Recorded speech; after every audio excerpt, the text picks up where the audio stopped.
So yeah, I pushed the button. I figured, you know what? A super slick, super fast, hopefully, smuggling ship. I mean, that's just a recipe for awesomeness. How could anybody screw that up? What's that?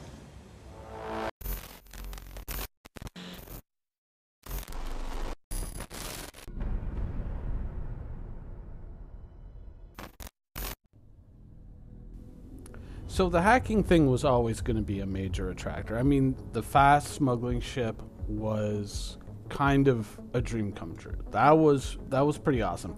Adding the hacking into it, I mean, it was just a double whammy. I almost feel that that was a little bit of targeted advertising there. Um, in fact, the whole ship was pretty much targeted advertising. I was, there was almost a moment where I was like, hmm, for me? You shouldn't have. But, then reality kind of slides back in there. It was really cool. It was a really easy thing to do. I mean, I had credit on my account. I had liquidated a lot of things and I had reorganized my account. A lot of people knew that already. And so, I mean, the ship pretty much cost me money that I had spent 3 years ago. And I still have credit on my account after doing that. I mean, I got rid of the Saber, but truthfully, I mean, fighters are the one thing that I would have to say that as the game is fleshed out, fighters are the one thing that has become less and less impressive to me over time. And I know that there's a lot of you out there who kind of express the same feeling. It's just when you have a ship that can carry a little bit of cargo, do this, do that, and do the other thing too. I mean, you start to realize as you go out there and you pick through your missions how limiting only having a fighter could be or using a fighter can be. And so you start to look for other options, and that's where you get your freelancers, that's where you get your cutlasses, that's where those ships really shine as they can bridge a lot of those gaps, especially if they're very well flown, though, of course, we have to wait for changes to the flight engine. But yeah, so this was a real easy one for me. Now, the ship, it does raise an interesting question. Hacking, data running, smuggling, kind of staying one step ahead of the law. You're no longer looking at it, let's say from a pirate point of view. An interesting question that we had brought up in the past was, can you get away with it if you're only pirating NPCs? Is there a way that you kind of manipulate the rules? Can you block distress signals? Can you evade taking that criminal rep in the first place? Always an interesting question, right?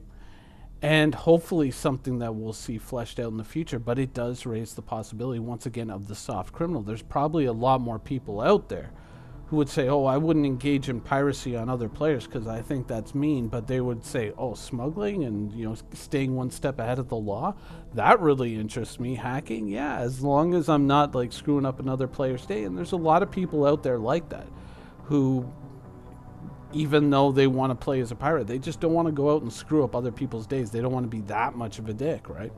So it's going to be interesting to see how this one shapes the community, if this creates an interesting pocket of almost like soft criminals where they're just like, oh yeah, against NPCs, sure, fine, whatever, but we tend to let other players go. At Scum, we've kind of been like, yeah, you know what, if we catch a player, we'll probably just say, hey, a few credits and then you can go on your way. Or maybe what you're trying to do and what we're trying to do, maybe we can make those things work together for a little bit of money, and maybe we can help you along legitimately while earning a little bit of a protection fee, that sort of thing. That's always an idea that we've discussed and internally. So it's, if you kind of go and you push the limits too much with people and you kind of go and, oh, we're just going to be a dick to everybody and we're just going to be, going around harassing everyone, eventually you're going to reap what you sow, right? But if you're cooperative to an extent, I think to a certain degree you can evade those kind of penalties. And I think that there's a lot of players out there who are now starting to explore those ideas. They're looking at things like smuggling, hacking, data running, things that are, within the context of the universe and the context of the real world, somewhat victimless crimes, because as long as another player isn't being victimized, then they're kind of like, well, I can be okay with that, you know? So I'm going to be very interested to see how many players actually pick this up with an idea for being, you know, not so friendly to NPCs and possibly moving into that smuggling lifestyle. But an interesting thought while, you know, we're sitting here at Grim Hex that came to mind was, you know, Grim Hex really doesn't have a whole lot of traveler capacity. You know, there's not a lot of space for ships to park here. And I mean, the Mercury is kind of a fairly big ship, right? So it's going to take that big fat landing pad up on the, I guess when you're coming out, if you go out the top door or out of this door, it'd be up on your upper right.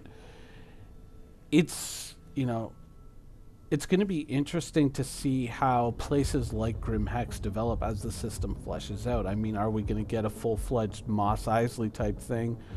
Are we going to get areas where, you know, to a certain degree, I guess Jumpertown would qualify, though that is completely lawless, interestingly enough, and it doesn't really have landing pads. It's just the drug lab. But is there going to be a more expansive space like that? I'm sure on Hurston there's going to be something like that, and maybe is that going to become, you know, kind of that refuge, that den, that hive of scum and villainy? I mean, certainly Grim Hex has been cool for as long as we've had it. I've always enjoyed Grim Hex, but I think that we're going to need a more expansive space, and we're still quite a ways away from actually seeing spiders. So it's going to be interesting to see as the system develops and grows.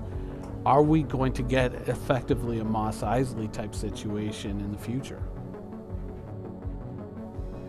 Or is it just going to be an area, let's say in Hurston or Loretown or whatever, where generally, so long as you're not messing with Hurston security, they'll leave you alone, but then people are coming over to Crusader to just do all their criminal stuff here and then sneak back over to Hurston, where they're just kind of like, well, you didn't do anything in our territory, so we're willing to look the other way. I wonder how that's going to develop. I've always been very interested to see how the different areas and the different spheres of influence between law enforcement and pirate groups are going to interact with players, and how players are going to develop within that system. Because I think that those are very interesting questions to ask. Like, how do you think that is all going to shake out?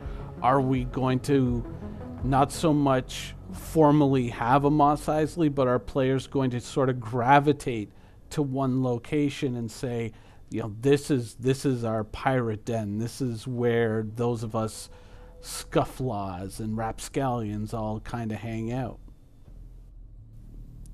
One of the things that I've always detested about World of Warcraft, you know, it's a game that, you know, I often use as a touchstone, but one of the things that I've always disliked about it is the fact that, you know, new expansion, here's your new city, this is where you live, this is your new city. We designed this way, this is the way we like it, and you all live here. I don't like that. I am quite the opposite. I like the idea that it is a world, and it's a world that you can explore.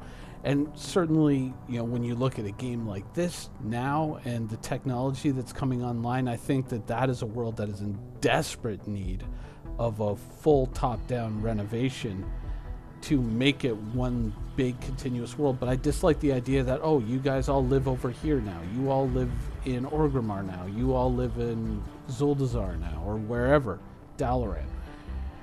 I like the idea of seeing where that sort of pirate smuggler community is going to, you know, commune. Obviously not Levski, because Levski is a bug-filled nightmare, but where are they going to settle down? Where is the community going to kind of end up organically moving into? Now, there's probably going to be some legal limitations or complications as to where some of us are going to live, but I think it's going to be interesting to see how that all shakes out and where we all end up in the end. And so, is there going to be a Mos Eisley to park your Millennium Falcon in? I hope so, but I hope it's not something that's specifically decided on by the game developers, but rather something that the community just evolves into, like, this is the spot. That's what I would like to see.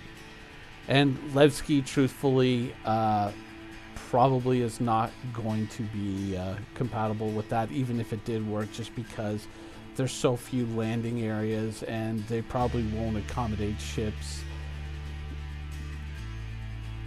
You know, ships that might be a little bit bigger that I don't have. End of episode. I hope you enjoyed it. Thanks for watching. Bye.